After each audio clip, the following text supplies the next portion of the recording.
Hello everyone, welcome back to GK today. आज के इस सेशन में हम डिस्कस करेंगे 31 जनवरी के most important UPSC prelims related MCQs को। इन सारे क्वेश्चंस को यूपीएससी प्रीलिम्स ओरिएंटेड रखा गया है और ये सारे क्वेश्चंस ना सिर्फ आपको यूपीएससी प्रीलिम्स में बल्कि जो और भी अदर स्टेट लेवल पे सिविल सर्विसेज एग्जामिनेशन होते हैं उनमें भी हेल्प करेंगे। ठीक है, साथ ही मैं आपको बता दूं कि ये सारे क्वेश्चंस हमारी डेली 20 यूपीएससी एमसीक्यू सीरीज का हिस्सा हैं in the GK today Android application. तो आप में से अगर कोई फर्दर इंटरेस्टेड है तो वो एप्लीकेशन पे जाके इस कोर्स को सब्सक्राइब कर सकते हैं bye paying a very nominal fees. Daily यहाँ पे 20 क्वेश्चंस हम देते हैं एक्सेप्ट फॉर संडे, और 10 क्वेश्चन यहीं से हम लोग उठाते हैं जो हम इन सेशंस में डिस्कस करते हैं। ठीक है, तो आइए देखते हैं आज कौन से मोस्ट इंपॉर्टेंट 10 क्वेश्चन हैं। The first one is, in the context of the concept of judicial review, consider the following statement। judicial review के बारे में 3 statements हैं, इनको एनालाइज करना है और बताना है कि कौन सी बातें सही हैं। आइए देखते हैं पहला स्टेटमेंट।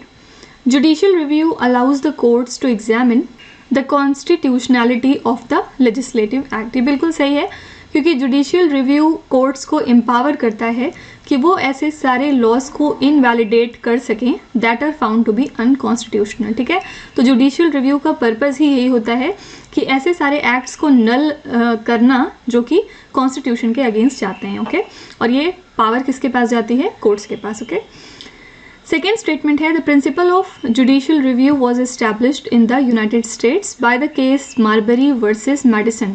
क्या ये जो प्रिंसिपल है ये यूएस में ओरिजिनेट हुआ था? बिल्कुल सही बात है।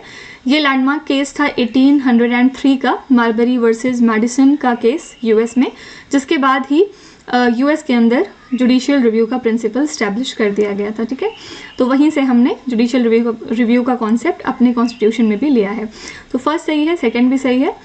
थर्ड है, judicial review is a practice limited only to the high courts and the supreme court of India. क्या ये जो प्रैक्टिस है ये सिर्फ पावर देती है हाई कोर्ट्स और सुप्रीम कोर्ट्स को, और जो सारे अदर कोर्ट्स हैं डिस्ट्रिक्ट लेवल पे या जो छोटे मोटे कोर्ट्स हैं उनके पास ये पावर नहीं है? तो ये कहना गलत होगा क्योंकि जुडिशियल रिव्यू को सारे के सारे कोर्ट्स इंडिया के अंदर एक्सरसाइज कर सकते हैं, ना कि सिर्फ सुप्रीम कोर्ट और हाई कोर्ट। ठीक है, तो ये सारे कोर्ट्स पे एप्लीकेबल होता है। थर्ड वाला स्टेटमेंट आपका गलत है। How many of the above statements are correct? The answer here is B option, only 2। Okay, now question number 2 is with reference to gale warnings which of the following statements is are correct। gale warnings के बारे में 2 statement है, आइए इनको देखते हैं कौन सी बात सही है। The first one is gale warnings are issued only for the tropical cyclones। सबसे पहले गेल वार्निंग्स थोड़ा सा समझते हैं कि क्या होता है। गेल वार्निंग असल में एक तरह का अलर्ट होता है जो कि national weather forecasting agencies issue करती हैं पूरी दुनिया में। और किस बात का ये अलर्ट होता है? बेसिकली ये एक इवेंट को अनाउंस करते हैं कि जो मैरीटाइम लोकेशंस हैं वो एक्सपीरियंस कर सकती हैं विंड्स ऑफ गेल फोर्स को। ठीक है, इसी चीज़ को हम गेल वार्निंग्स के नाम से जानते हैं। तो यहाँ पे पूछ रहा है कि गेल वार्निंग्स क्या सिर्फ और सिर्फ ट्रॉपिकल साइक्लोन्स के लिए इशू होते हैं? नहीं, बल्कि आप इनको इशू कर सकते हैं for sustained winds of 34 to 47 knots. ठीक है, regardless of any type of tropical system. यानी कि सिर्फ ये ट्रॉपिकल साइक्लोन्स के लिए ही लिमिटेड नहीं है, बल्कि अगर विंड की स्पीड 34 to 47 नॉट्स आ रही है और वो सस्टेन्ड है तो भी आप इनको जारी कर सकते हैं। ठीक है, तो फर्स्ट स्टेटमेंट आपका एलिमिनेट होगा। सेकेंड है, the term gale originates from the Old Norse word meaning to scream. क्या गेल जो वर्ड है ये ओरिजिनेट हुआ है एक पुराने नॉर्स वर्ड के साथ जिसका मतलब है स्क्रीम? ये बिल्कुल सही है क्योंकि गेल का मतलब ही होता है लाउड हाउलिंग टाइप ऑफ साउंड जो कि रिलेटेड है स्ट्रॉन्ग विंड्स के साथ। जब स्ट्रॉन्ग विंड्स चलती हैं तो आप फील कर चुके होंगे कैसी एक आवाज़ उठती है, और इससे गेल का नेचर भी ये दर्शाता है। ठीक है, तो सेकेंड स्टेटमेंट सही है और फर्स्ट वाला आपका गलत हो गया। Select the correct option, answer is B option, only 2। Now question number 3 is consider the following bays। यहाँ पे 4 बे हैं, Hudson Bay, Baffin Bay, Bay of Bengal and Shark Bay. Which of the above bays is are correctly listed in order from north to south. ये सारे beige जो हैं इनको आपको north to south arrange करना है। ठीक है, मैंने आपको बहुत बार बताया है कि इस तरह के क्वेश्चंस को आप मैप पे एक बार ज़रूर देख लिया करिए। यहाँ पे थोड़ा सा समझाना मुश्किल हो जाता है क्योंकि फर्स्ट है हुडसन बे। हुडसन बे देखिए ये लाई करता है बैफिन बे के साउथ में। ठीक है, कहाँ पे, कौन सी कंट्री में? तो ये बेसिकली नॉर्थ ईस्टर्न कनाडा में लोकेटेड है। ठीक है, तो ये चीज़ तो पता चल गई कि हुडसन बे जो है ये बैफिन बे के बाद में आएगा, ठीक है, क्योंकि ये इसके साउथ में है, ठीक है। बैफिन बे की बात करें तो ये नॉर्दर्न मोस्ट है इन सारे में से, और ये लोकेटेड है in between Canada and Greenland, ठीक है, कनाडा और ग्रीनलैंड के बीच में लोकेटेड है Baffin Bay. Third is your Bay of Bengal, ये सब जानते हैं, ये और साउथ में आता है between India, Bangladesh and Sri Lanka. India के सदर्न मोस्ट एज पे है बे ऑफ बंगाल, अगर आपने मैप थोड़ा सा देखा हो तो। फिर लास्ट है शार्क बे। शार्क बे जो है ये लोकेटेड है ऑस्ट्रेलिया के अंदर, और इसी के साथ हम जानते हैं कि ऑस्ट्रेलिया सदर्न मोस्ट है, तो इसी के साथ शार्क बे जो आपकी है वो सदर्न मोस्ट हो जाएगी अमंग द लिस्टेड बेस, ठीक है। तो यहाँ पे असल में बैफिन बे सबसे पहले आएगा, उसके बाद सेकेंड नंबर पे आएगा हुडसन बे, और फिर थर्ड नंबर पे बे ऑफ बंगाल, और फोर्थ नंबर पे शार्क बे, ठीक है। तो आपका अरेंजमेंट कैसे हो जाएगा 2 1 3 4, 2 1 3 4 किस ऑप्शन में, B option. The correct answer here is B option 2 1 3 4, okay. तो आप देख सकते हैं कि इस तरह के क्वेश्चन में आपको परेशान नहीं होना है, थोड़ा सा अगर आप मैप पढ़ के जाएंगे तो आप आसानी से इसको टैकल कर सकते हैं। Now fourth question is, in light of the recent astronomical discoveries consider the following statement. आइए देखते हैं एस्ट्रोनॉमी के बारे में 4 बातें क्या लिखी हैं।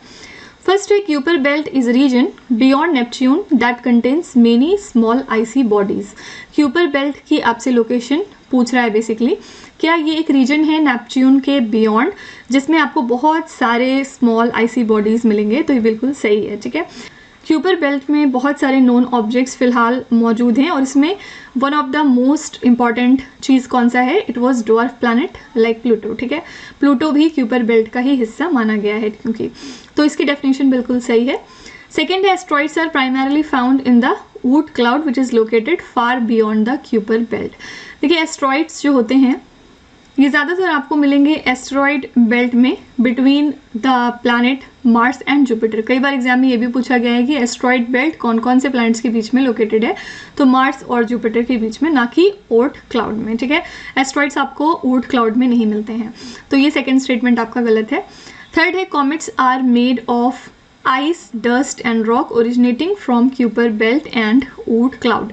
कॉमेट्स की बात अगर हम करें तो कॉमेट्स ओरिजिनेट होते हैं क्यूपर बेल्ट और ओर्ट क्लाउड दोनों से, और ये रिलीज करते हैं गैस एंड डस्ट को जब सन के करीब होते हैं, ठीक है। तो ये बिल्कुल सही था क्योंकि कॉमेट्स जो हैं वो आइस, डस्ट और रॉक से बने होते हैं, और ये क्यूपर बेल्ट और साथ ही ओर्ट क्लाउड दोनों से ओरिजिनेट होते हैं। Now fourth is, the first asteroid discovered Ceres is classified as a dwarf planet.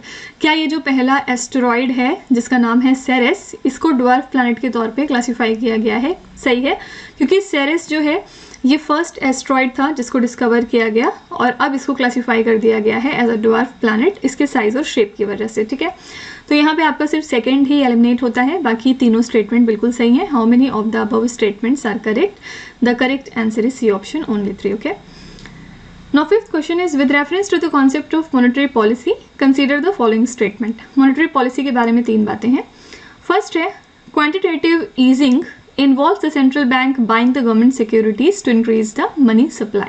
Quantitative easing की डेफिनेशन आपसे पूछ रहा है, तो यहाँ पे जो डेफिनेशन लिखी है बिल्कुल सही है। इसका मतलब होता है कि सेंट्रल बैंक गवर्नमेंट सिक्योरिटीज़ को बाय कर रही है जिससे कि मनी सप्लाई इकोनॉमी में इंक्रीज हो सके, ठीक है। पर्पस होता है इंटरेस्ट रेट को लो करना, साथ ही इकोनॉमिक एक्टिविटीज़ को स्टिमुलेट करवाना, ठीक है, बिल्कुल सही है ये। सेकेंड है, the Taylor rule is a formula central banks use to set the interest rate based on economic condition. तो टेलर रूल असल में ये एक फॉर्मूला होता है जो कि सेंट्रल बैंक्स यूज़ करते हैं इंटरेस्ट रेट को सेट करने के लिए इकोनॉमिक कंडीशंस को देखते हुए। इसमें डिफरेंट तरह के फैक्टर्स ये कंसीडर करते हैं, जैसे कि इन्फ्लेशन हो गया, आउटपुट गैप हो गया, रेट्स को सेट करने के लिए, ठीक है, ये भी बिल्कुल सही है। थर्ड है, negative interest rates mean depositors pay to keep their money in their bank encouraging the spending. ये भी सही है क्योंकि जब नेगेटिव इंटरेस्ट रेट होता है तो ये कहीं ना कहीं कंज्यूमर्स को इनकरेज करता है कि वो स्पेंड ज़्यादा करें रादर देन सेव, ठीक है। तो यहाँ पे how many of the above statements are correct? तीनों ही बिल्कुल सही है, answer is C option, all 3। Now six question is, consider the following statements regarding paraquat poisoning. इसके बारे में 2 बातें हैं। फर्स्ट है, paraquat is a bipyridyl herbicide widely used in agriculture. क्या इसको ज़्यादातर एग्रीकल्चर में हम यूज़ करते हैं? येस, पैराक्वेट डाइक्लोराइड को, जिसको आप कॉमनली पैराक्वेट के नाम से जानते हैं, ये one of the most widely used herbicide है, ठीक है। सेकेंड है ingesting even small amounts of parakeet can result in severe toxicity and multi organ failure. ये भी सही है, क्योंकि पैराक्वेट पॉइजनिंग तभी होती है जब टॉक्सिक केमिकल पैराक्वेट, जिसको आप कॉमनली हेर्बिसाइड के तौर पे यूज करते हैं, ये ह्यूमन बॉडी में एंटर कर जाता है तब, ठीक है। और ये एक्सट्रीमली लेथल माना गया है अगर आप स्मॉल अमाउंट में भी कंज्यूम करते हैं। साथ ही ये WHO ने क्लासीफाई किया है इसको एज कैटेगरी 2 यानी कि मॉडरेटली हैजार्डस केमिकल। फाइन, तो दोनों ही स्टेटमेंट बिल्कुल सही थे पैराक्वेट पॉइजनिंग के बारे में। How many of the above statements are correct? Answer is C option, both 1 and 2. Now 7th question is consider the following statements about the unified pension scheme. UPS के बारे में यहाँ पे 3 बातें हैं। फर्स्ट है UPS will be regulated by Pension Fund Regulatory and Development Authority. Yes, बिल्कुल सही है। UPS को रेगुलेट करेगा हमारा PFRDA यानी कि Pension Fund Regulatory and Development Authority. Second है the scheme guarantees a monthly pension of 50% of the employee's average basic pay in the last 12 months before retirement. ये भी सही है, क्योंकि ये गारंटी करता है मंथली पेंशन और जिसका अमाउंट होगा 50% ऑफ द एवरेज बेसिक पे, जो कि उनको पिछले 1 साल में उनकी सर्विस के दौरान दिए जा रहे थे, ठीक है। तो ये भी बिल्कुल सही है। थर्ड है employees must contribute 15% of their basic पे अंडर द UPS। क्या एम्प्लॉयज़ को 15% देना पड़ता है अपनी बेसिक पे में से अंडर द UPS? नहीं, बल्कि एम्प्लॉयज़ को कंट्रीब्यूट करना होता है सिर्फ 10%, ना कि 15%, ठीक है। तो एम्प्लॉयज़ को यहाँ पे मैंडेटरी होता है कि वो 10% अपने बेसिक पे का सेव करवाएं अंडर द स्कीम, नॉट 15%। तो थर्ड स्टेटमेंट आपका गलत है। How many of the above statements are correct? Answer is B option, only 2. Now question number 8 is with respect to market infrastructure institutions which of the following observations is are correct? आइए देखते हैं। First है stock exchanges, depositories and clearing houses are all market infrastructure institution. सही है, क्योंकि stock exchanges, depositories and clearing houses सारे के सारे मार्केट इंफ्रास्ट्रक्चर इंस्टीट्यूशंस में आते हैं और ये कॉन्स्टिट्यूट करते हैं एक important part of nations vital economic infrastructure, ठीक है। ये बिल्कुल सही है। सेकेंड है market infrastructure institutions must appoint an independent external agency for performance evaluation. ये सेबी की गाइडलाइन के हिसाब से स्टेटमेंट दिया हुआ है। सेबी की गाइडलाइन के मुताबिक जो भी हमारे मार्केट इंफ्रास्ट्रक्चर इंस्टीट्यूशंस होते हैं उन्हें एक इंडिपेंडेंट एक्सटर्नल एजेंसी हर हाल में अपॉइंट करनी होती है, जो कि उनकी परफॉर्मेंस को इवैल्यूएट करेंगे और उनकी स्टैट्यूटरी कमिटीज़ को देखेंगे, ठीक है। तो यहाँ पे मैंडेटरी होता है कि ये हो हर 3 साल पे। फाइन, तो यहाँ पे ये भी स्टेटमेंट बिल्कुल सही था। SEBI requires MIIs to conduct external evaluations annually. क्या यहाँ पे एक्सटर्नल इवैल्यूएशंस एनुअली करवाना ज़रूरी होता है? नहीं, बल्कि MIIs जो होते हैं उन्हें एनुअल इंटरनल इवैल्यूएशन कराना ज़रूरी होता है, और जो एक्सटर्नल इवैल्यूएशंस होते हैं वो हर 3 साल पे होंगे, ना कि हर साल होंगे, ठीक है। तो थर्ड वाला स्टेटमेंट आपका एलिमिनेट हो गया और फर्स्ट और सेकंड बिल्कुल सही है। Correct answer is B option, only 2, okay? किस वजह से गलत हो रहा है उसको ज़रूर देखा करिए। यहाँ पे इंटरनल इवैल्यूएशन होना चाहिए, और अगर आप यहाँ पे एक्सटर्नल इवैल्यूएशन लिखते हैं तो यहाँ पे फिर एनुअली गलत हो जाएगा, ठीक है। Question number 9 is consider the following pairs. यहाँ पे स्टॉक एक्सचेंजेस के बारे में 3 बातें हैं। How many of the above pairs are correctly matched? First है Bombay stock exchange, Asia's first stock exchange. Definitely ये एशिया का फर्स्ट स्टॉक एक्सचेंज है जिसको हमने 1875 में स्टैब्लिश करवाया था, तो ये पेयर बिल्कुल सही है।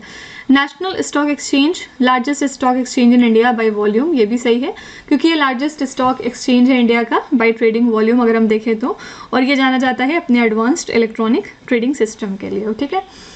नाउ थर्ड है New York stock exchange, largest stock exchange in the world by market capitalization, ये भी सही है क्योंकि ये लार्जेस्ट स्टॉक एक्सचेंज है in the world by market capitalization with a number of listed companies, ये भी बिल्कुल सही है, ठीक है। तो तीनों ही स्टॉक एक्सचेंजेस बिल्कुल अपने सही पेयर के साथ यहाँ पे रिलेटेड हैं। Correct answer is all 3 pairs.